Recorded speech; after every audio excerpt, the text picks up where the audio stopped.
Bismillahirrahmanirrahim. Alhamdulillahirabbil alamin.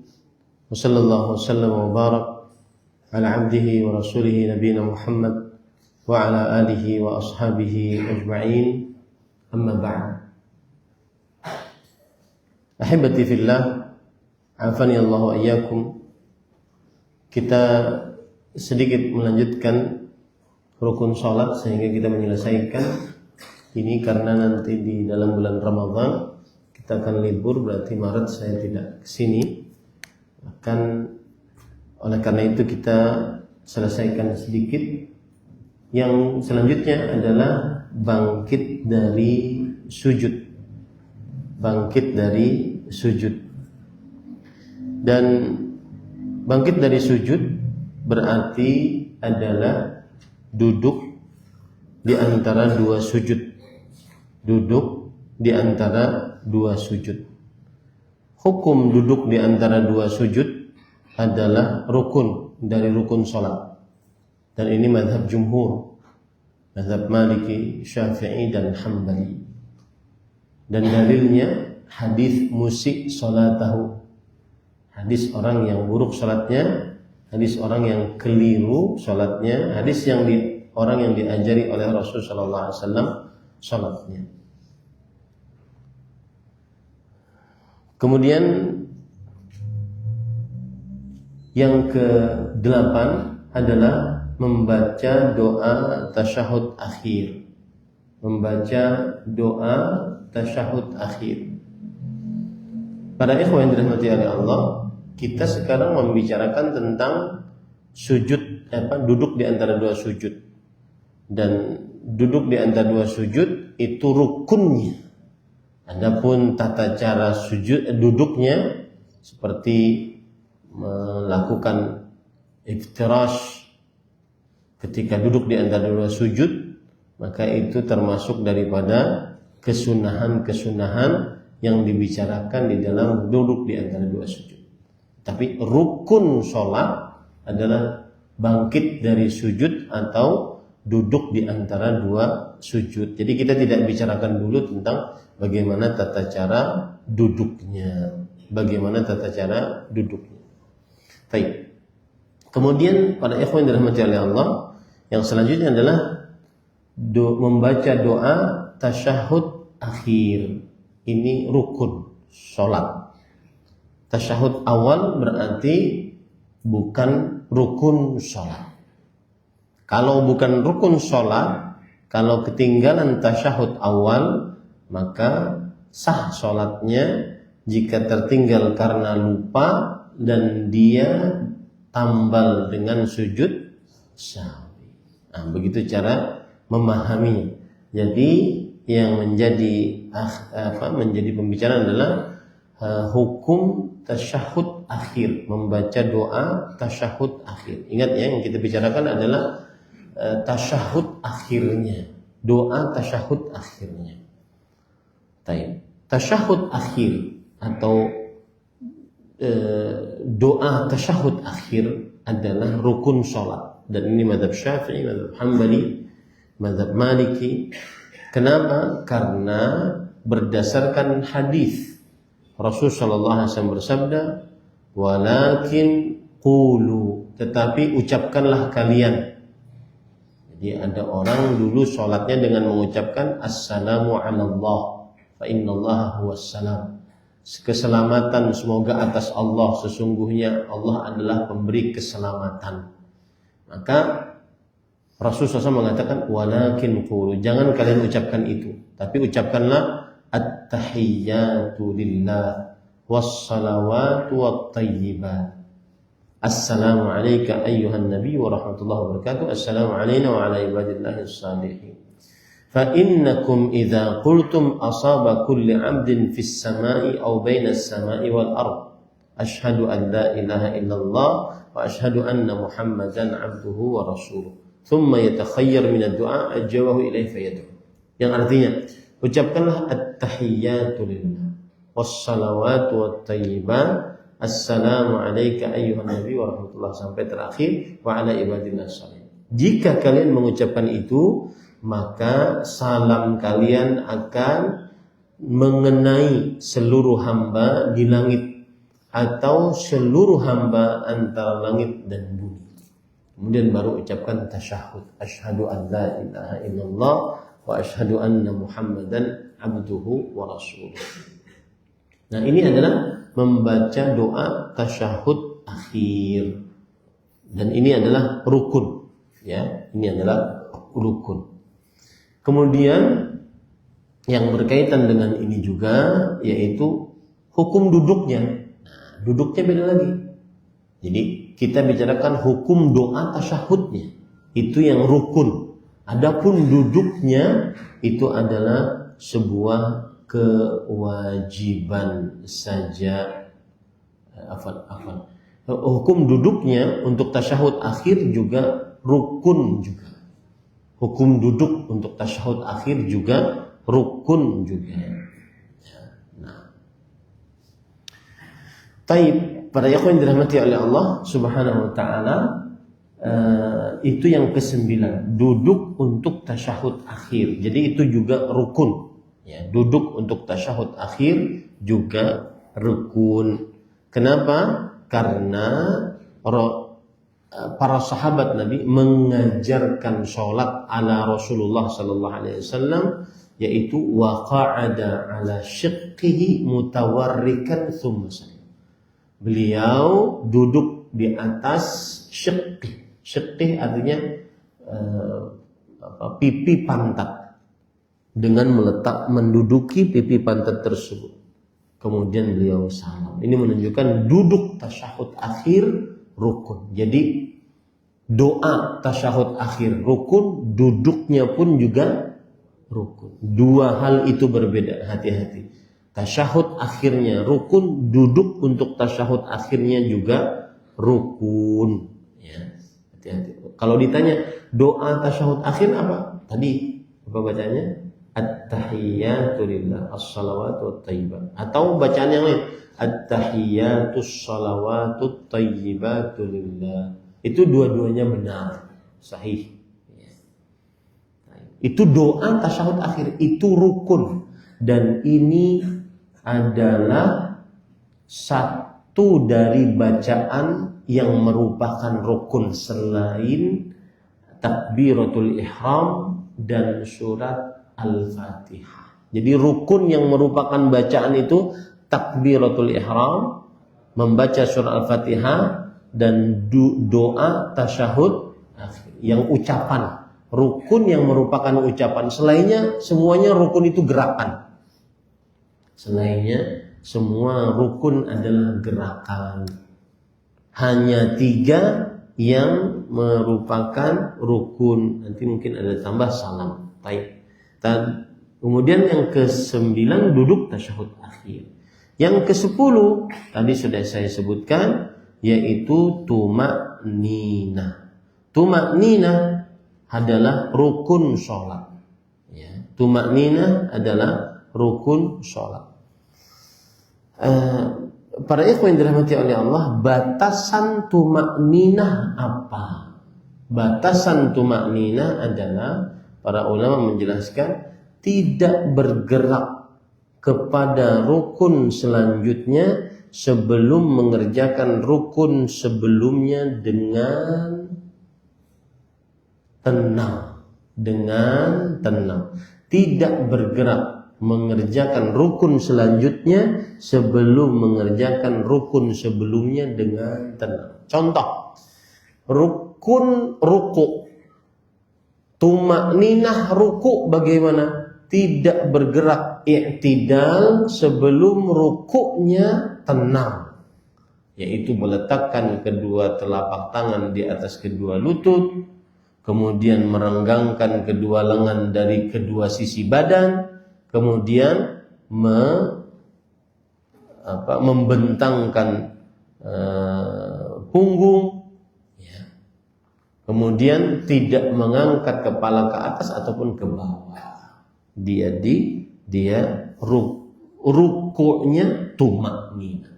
Contoh yang lain lagi, sujud tumakninah bagaimana? Tidak duduk di antara dua sujud kecuali sujudnya tenang. Apa sujudnya tenang itu?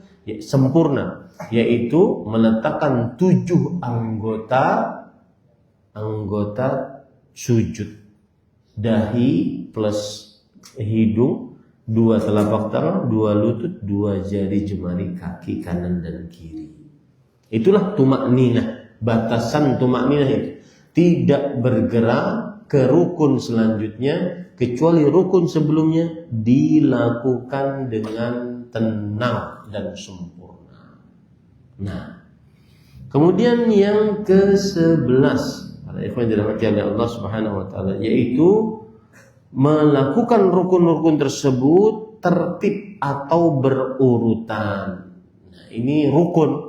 Tidak boleh sujud dulu baru ruku. Tidak boleh ruku dulu baru baca Al-Fatihah. Harus tertib, urutan, berurutan. Apa dalilnya? Hadis tadi. Hadis apa? Musik sholatahu. Makanya saya tadi ngulang-ngulang agar Bapak hafal. Nanti kalau Bapak belajar dengan yang lain, ingat. Iya, hadis orang yang buruk sholatnya. Tapi sebagian ulama mengatakan jangan dikatakan buruk, berarti sahabat buruk sholatnya. Maka lebih baik hadis orang yang keliru sholatnya. Hadis orang yang diajari oleh Nabi sholatnya. Dari mana sisi pendalilannya? Karena di dalam hadis itu ada kata summa, kemudian itu menunjukkan kepada urutan. Ya, saya beri contoh hadisnya. Jika engkau berdiri menuju sholat, maka sempurnakan wudhu. Kemudian hadaplah kiblat dan bertakbirlah. Kemudian bacalah Al-Quran yang mudah bagimu. Kemudian rukuklah sampai engkau tumakninah rukuk. Kemudian bangunlah sampai engkau tegak berdiri. Kemudian duduklah, sujudlah sampai engkau tumakninah sujud. Kemudian duduklah di antara 2 sujud sampai engkau tumakninah duduknya. Kemudian kata-kata kemudian ini menunjukkan kepada apa tadi? Urutan, tertib. Makanya urutan merupakan apa? Rukun sholat. Begitu ya. Nah, kemudian dalilnya yang lain, shollu kama ra'aitumuni usolli. Salatlah kalian sebagaimana kalian melihat aku salat. Artinya Rasulullah salat tidak pernah beliau sujud dulu sebelum ruku. Selama beliau salat hampir 12 tahun, beliau senantiasa mengerjakan itu dengan tertib dan urutan. Ini para ikhwan dirahmati Allah Subhanahu wa taala. Kemudian yang terakhir adalah salam. Ya, salam. Salam ini ada pembicaraan di dalamnya. Yang pertama, hukum salam yang pertama. Assalamualaikum warahmatullahi. Ini salam yang pertama ke kanan. Apa hukumnya? Dia adalah rukun salat. Dia adalah rukun salat. Tidak keluar dari sholat kecuali dengannya. Makanya ada anak-anak kadang-kadang mendahului imam karena capek imamnya lama, dia dahulu. Pas mau tasyahud, dia nggak bisa ngapa-ngapain karena tertahan dengan salamnya imam. Tidak keluar dari sholat kecuali dengan salam tersebut. Ya. Apa dalilnya? Rasulullah SAW bersabda, wa tahliluha at-taslim. Penghalalan sholat, maksudnya kita boleh mengerjakan selain gerakan sholat, tidak tertahan lagi gerakan-gerakan kita ketika sudah salam. Dan salamnya berapa kali? Yang pertama yang rukun. Taib. Kalau seandainya ada bertanya, apa hukum salam yang kedua? Assalamualaikum warahmatullahi. Salam yang kedua.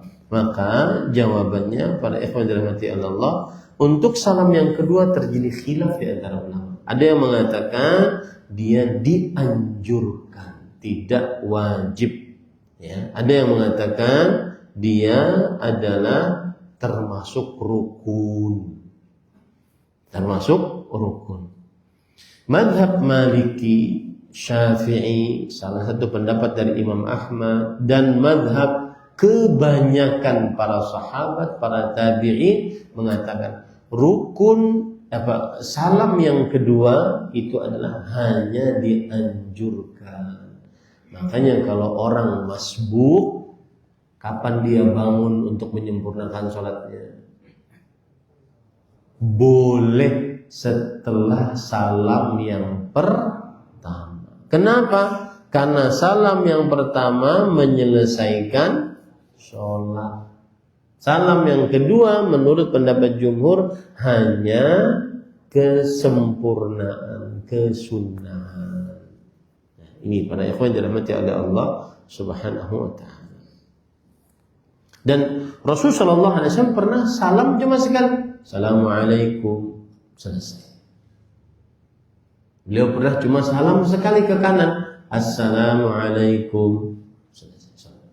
Ini menunjukkan salam yang pertama rukun, salam yang kedua adalah sunnah saja, bukan rukun. Dan itu pendapat yang kita kuatkan. Nah, berarti kita ambil pelajaran seluruh gerakan dari mulai gerakan-gerakan sholat adalah rukun, ya, adalah rukun, kecuali beberapa saja yang tidak rukun. Rukun-rukun sholat diantaranya yang gerakan, ya, yaitu berdiri. Kemudian apa lagi? Ruku 2. Kemudian apa lagi? Ya, tidak 3. Kemudian apa lagi? Sujud 4. Kemudian apa lagi? Duduk di antara 2 sujud 5. Apa lagi? Tasyahud akhir, doa tasyahud akhir 6. Kemudian duduk tasyahud akhir. Kemudian tumak-nina. Kemudian urutan. 9 gerakan ini adalah rukun. Semuanya gerakan rukun. Ya. Nah, kemudian tambahannya yang ucapan. Yang pertama adalah apa? Baca siapa yang bilang niat tadi? Nah, niat sudah saya bilang di awal. Niat khilaf di antara para ulama. Ada Imam Syafi'i mengatakan, atau mazhab Syafi'i mengatakan dia rukun sholat. Nanti saya akan bandingkan. Ini sudah 9 gerakan semua, ya, rukun. Kemudian yang ucapan apa tadi? Takbiratul ihram. Kemudian yang kedua, Al-Fatihah. Oh, salah segitu tadi. Doa tasyahud tadi masuk ke dalam ucapan. Berarti 8 saja. Ya, 8 gerakan. Ucapan Al-Fatihah, kemudian setelah itu apa? Doa tahiyat, tasyahud akhir. Kemudian yang ketiga salam. Rukun ucapan cuma 3. Rukun ucapan cuma 3. Ya, ruknul qauli. Itu ada ustaz kita yang dicemooh oleh sebagian orang. Oh, ustaz enggak tahu rukun qauli apa gitu. Nah, makanya saya ingin tegaskan sama antum nih. Ini rukun fi'li, rukun perbuatan, rukun qauli, rukun ucapan. Ya, rukun qauli ada berapa?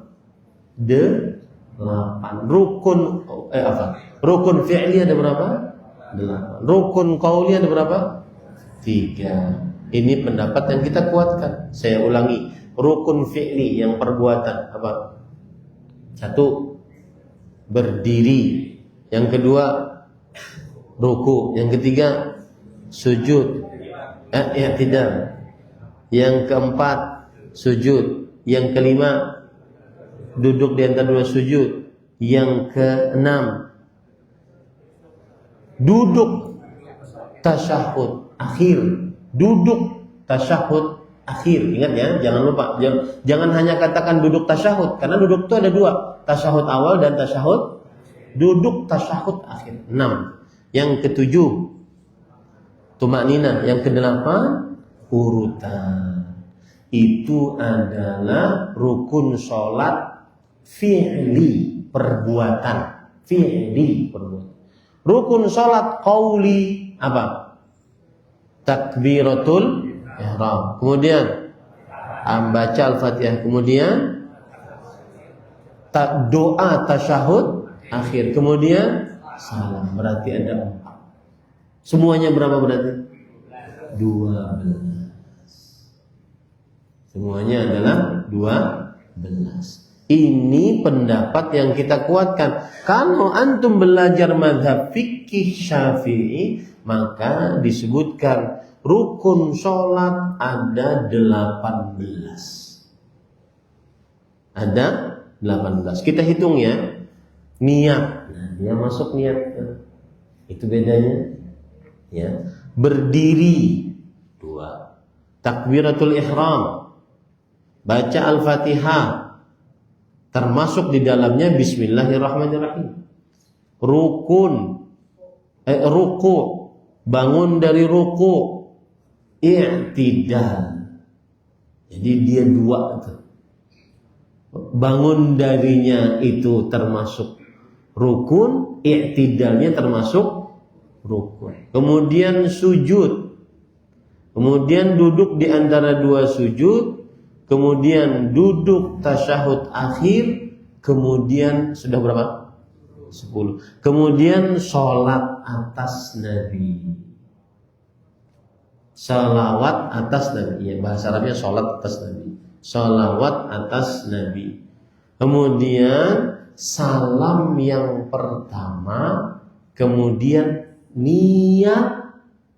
Niat apa? Keluar dari sholat. Niat keluar dari sholat itu mereka jadikan rukun. Kemudian apa? Tertib. Kemudian apa? Tertib. Itu kalau antum hitung jadi 18 menurut mereka, mazhab Syafi'i.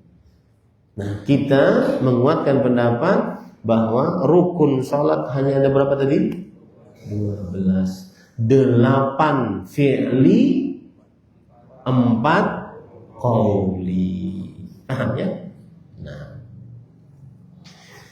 taib. Itu yang bisa disampaikan pada kesempatan kali ini pada ikhwah. Coba hitung tuh yang mazhab Syafi'i tadi, hitung coba. 1 niat, saya masih penasaran. 1 niat. Kemudian yang kedua berdiri dengan kemampuan. Yang ketiga takbiratul ihram. Yang keempat membaca Al-Fatihah. Nah, ini yang saya ragu. Apakah bismillah termasuk yang keempat atau dianggap 5? Ya. Anggap saja 5 lah. Bismillah 5. Ya, kemudian ruku 6. Bangun 7. I'tidalnya 8. Sujud 9. Duduk di antara sujud 10. Duduk tasyahud akhir 11. Kemudian sholat atas Nabi 12. Salam yang pertama 13. Niat keluar 14. Kemudian tertib 15. 18 gimana? Tumak ninahnya itu perhatikan. Tumak ninah mereka katakan saat ruku tumak ninah. Kemudian saat i'tidal tumak ninah, saat sujud tumak ninah. 18. Paham ya? Jadi tumak ninah itu dianggap, jadi ruku dan tumak ninah itu 1 rukun 2 rukun. Kita kuatkan pendapat ini bahwa rukun fi'li ada berapa tadi? Rukun qauli ada 4. Dan itu dalil-dalil yang sudah kita pelajari. Wallahu a'lam. Baik. Terakhir sebelum pertanyaan, kalau ada, maka saya ingin memberikan nasihat untuk Ramadan. 1 saja nasihatnya, yaitu hadis Rasul yang berbunyi, hadis riwayat Imam Tirmidzi, raghiba anfu rajul dakhala alaihi Ramadan thumma salakh falam yughfar lahu. Sungguh seseorang hidungnya tersungkur ke tanah. Itu kiasan orang Arab untuk menyatakan sungguh orang itu terhina, sengsara. Dia masuk ke dalam bulan Ramadan, lalu habis bulan Ramadan dan tidak diampuni dosanya. Nasihat saya untuk diri saya pribadi dan para ikhwah sekalian, Bapak Ibu, jangan sampai kita diberi umur dalam bulan Ramadan tidak diampuni oleh Allah.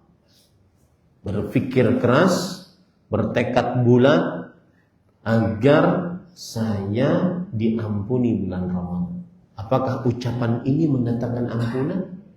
Apakah pandangan ini mendatangkan ampunan? Pendengaran ini mendatangkan ampunan? Lisan yang seperti ini mendatangkan ampunan? Kelakuan saya seperti ini mendatangkan ampunan? Terus ada dalam benak itu selama Ramadan, karena itu adalah berkah terbesar Ramadan, ampunan. Dan bahayanya kalau tidak diampuni, dalam riwayat yang lain Rasulullah SAW bersabda, fa'ab'adahullah wa dakhalanna, dijauhkan oleh Allah dari surga dan masuk neraka.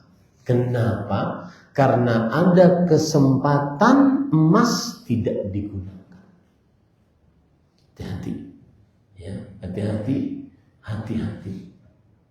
Waspadalah, waspadalah, waspadalah. Ya, hati-hati. Itu yang sangat kita takutkan. Semua orang suka cita masuk bulan Ramadan, tapi sebagian sahabat khawatir. Kalau sudah masuk bulan Ramadan, lalai. Dan termasuk hal yang sangat diperhatikan, lihat dari mulai malam pertama. Lihat nanti, hafalkan perkataan saya. Nasihat, mudah-mudahan ini amanah.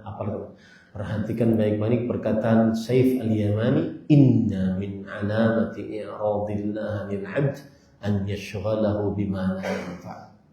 Sesungguhnya termasuk tanda Allah berpaling dari hamba adalah Allah menyibukkan dia dengan sesuatu yang tidak bermanfaat. Ramadan mengerjakan ini, keluar sana, keluar sini, tidak menghasilkan apa-apa. Yang ada malah nonton sana, nonton sini, melihat ini, melihat itu, mendengar ini, gak manfaat. Maka selalu dalam benak, bagaimana caranya, bagaimanapun caranya, saya harus diampuni dalam bulan Ramadan. Itu pesan satu ketika seorang masuk ke dalam bulan Ramadan. Karena sudah terlalu banyak nasihat-nasihat dari para ustaz, saya cuma ingin nyumbang satu. Jangan sampai Anda masuk dalam bulan Ramadan dan berlalu bulan Ramadan tidak diampuni dosa. Itu sangat menyedihkan sekali, sangat terhina sekali, sangat sengsara sekali. Apapun yang diucapkan, dilakukan menuju kepada ampunan. Mau itu puasa, sholat, baca Quran, bersedekah, membukakan orang puasa, berumroh, apa saja. Maka tujuan yang harus dicapai, bagaimana saya harus diampuni oleh Allah. Itu pesan saya. Wallahu a'lam. Ada yang bertanya? Silakan. Ini pertanyaan dulu. Jika rukuknya tidak memenuhi rukun dikarenakan qadarullah ada bekas operasi di bagian perut yang tidak sempurna, sehingga kita rukuk tidak sampai memegang tempurung kaki, bagaimana? Jawabannya gini Pak Ikhwan. Salah satu keindahan agama Islam, konsep beragama kita itu inna din yusr, yang artinya sesungguhnya agama itu mudah.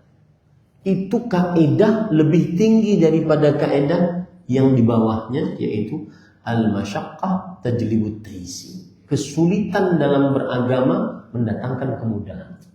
Paling tingginya agama itu mudah. Bawahnya kapan ada kesulitan maka mendatangkan kemudahan.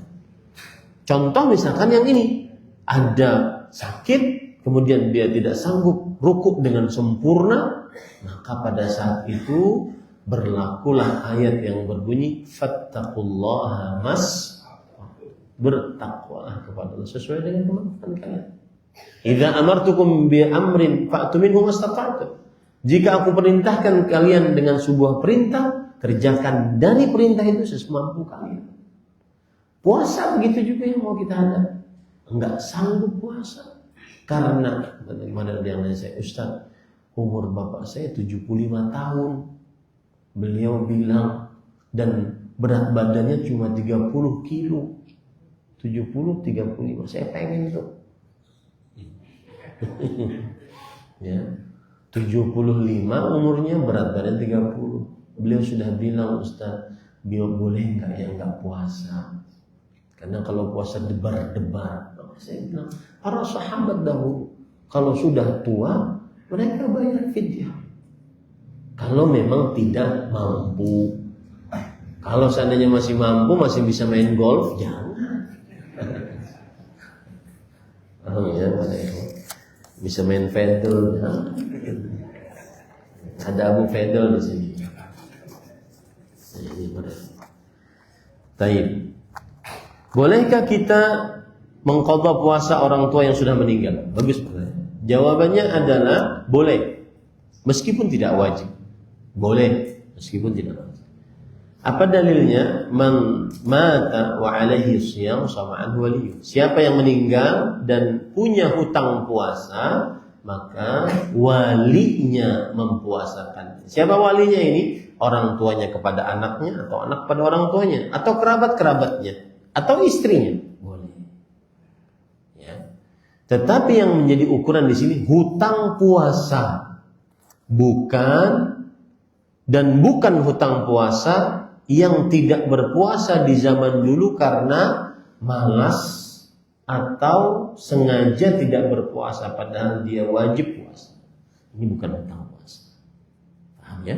Hutang puasa itu yang syar'i itu saat safar dia tidak puasa, saat sakit dia tidak puasa, saat haid, nifas dia tidak puasa. Nah, ini hutang puasa. Lalu sebelum mengqadha dia meninggal, berarti dia punya hutang puasa. Itu yang boleh diqadha. Adapun saat masih hidup dan dia wajib puasa, dia tidak berpuasa, ataupun dia membatalkan puasanya, dia malas berpuasa, maka ini bukan hutang puasa. Lalu cara bertobatnya bagaimana, Ustaz? Cara bertobatnya, bertobat, beristighfar pada Allah, menyesal, minta ampunan, tetapi tidak mengqadha menurut pendapat yang lebih kuat. Kalau saya selalu ngajar fikih, antum dengar dari saya menurut pendapat yang lebih kuat, itu berarti ada apa? Ada khilaf. Ada ikhtilaf di antara para ulama. Itu kaedahnya. Kalau ada ustaz yang ngomong menurut pendapat yang lebih kuat, itu berarti ada apa? Ikhtilaf. Terjadi perbedaan pendapat. Karena jumhur mengatakan bahwa wajib diqadha. Ulama peneliti mengatakan, dan saya lebih condong kepada ulama peneliti ini, tidak wajib diqadha. Kenapa? Karena puasa Ramadan ada waktunya. Apabila dikerjakan di luar waktunya, ini bid'ah, mengada-ngada dalam agama. Karena mengerjakan ibadah yang ada waktunya di luar waktunya. Ustaz, jumhur alasannya apa? Nah, begitu cara belajar fikih. Jumhur alasannya adalah bahwa orang yang sakit saja dia wajib mengqadha, padahal dia punya uzur. Apalagi yang tidak punya uzur, wajib lagi lebih mengqadha. Paham nggak cara berdalil mereka? Yang ada uzur saja wajib mengqadha, apalagi yang tidak punya uzur. Kalau antum ulamanya, antum pilih mazhab yang mana? Arabi, jumhur atau ulama peneliti? Ulama peneliti siapa, Ustaz? Kalau jumhur berarti mazhab Hanafi, Syafi'i, Hanbali. Ya. Kalau ulama peneliti siapa? Syekhul Islam, Ibnu Utsaimin, Ibnu Utsaimin, ya. Ibnu Qayyim, mereka mengatakan tidak ada qadha. Ya, wajib bertobat saja. Bukan saja itu berarti meremehkan, enggak, tapi memang tidak ada qadha. Dan saya lebih condong kepada pendapat ini. Dan ini disebutkan dalam kitab Ensiklopedia Fikih dikeluarkan oleh negara Kuwait. Wallahu a'lam. Apakah orang tua zaman dulu yang belum tahu hukum akidah saat ini harus akidah? Bagaimana jika sudah meninggal? Apakah akikah ya? Yang belum tahu hukum akikah saat ini harus akikah. Bagaimana jika sudah meninggal? Apakah anak bisa mengakikahkan? Maka jawabannya bisa, boleh. Jadi sebagian ulama salaf, terutama para tabi'in, mereka mengakikahkan diri mereka sendiri. Seperti Al-Hasan Al-Basri, karena orang tuanya dulu mungkin miskin, akhirnya mereka sanggup, mereka akikahkan diri mereka sendiri. Maka begitu juga orang tua, tidak mengapa anak kalau ingin mengakikahkan orang tuanya, tapi tidak wajib. Sama puasa tadi, nggak wajib. Nggak wajib berarti gimana Ustaz? Kita tidak berbakti dong? Bukan. Tetapi secara hukum syar'i Anda tidak akan dituntut kelak di hari kiamat kalau tidak mempuasakan atas nama orang tua. Wallahu a'lam. Ciri-ciri dosa kita diampuni oleh Allah saat bulan Ramadan bagaimana? Maka jawabannya adalah tidak ada ciri eksplisit dalam ayat Quran, hadis Rasul, dan ini semua hikmah Allah dalam penciptaan. Sebagaimana tidak ada ciri tanda orang dapat Lailatul Qadar. Karena kalau ada tandanya, apa yang terjadi? Ya, wah, 83 tahun 4 bulan masih ada bonus maksiat berarti. Ya, berarti tidak ada tandanya. Yang ada tanda Lailatul Qadarnya. Seperti dalam hadis Lailatul Qadar. Subhanallah. Malam yang cerah, kemudian indah, la harah wala baridah, tidak panas, tidak dingin. Wah, berarti kalau hujan tidur aja nih Ustaz. Jangan dia berhenti hujannya. Kita kan nggak tahu. Kemudian tidak ada bintang yang dilempar, bintang jatuh. Kemudian malam itu bulan yang aturan bulan sabit karena akhir bulan seperti bulan purnama. Itu tanda-tanda Lailatul Qadar. Nah, tanda-tanda orang diampuni tidak. Cuma para ulama mempunyai pendapat bahwa tanda secara umum amalan diterima adalah min alamati qabulil amal al-hasanah ba'da. Tanda umum diterimanya amal ibadah, diampuninya dosa adalah istiqomah sampai mati. Haji mabrur tandanya setelah haji tetap ke masjid. Lailatul Qadar tandanya setelah Ramadan tetap semangat ibadah. Tandanya bukan, saya waktu SD itu ingat banget diceritain Lailatul Qadar itu tandanya ada cahaya dari langit kemudian nembus atap rumah masuk ke dalam diri seseorang. Besoknya dia jadi tabib.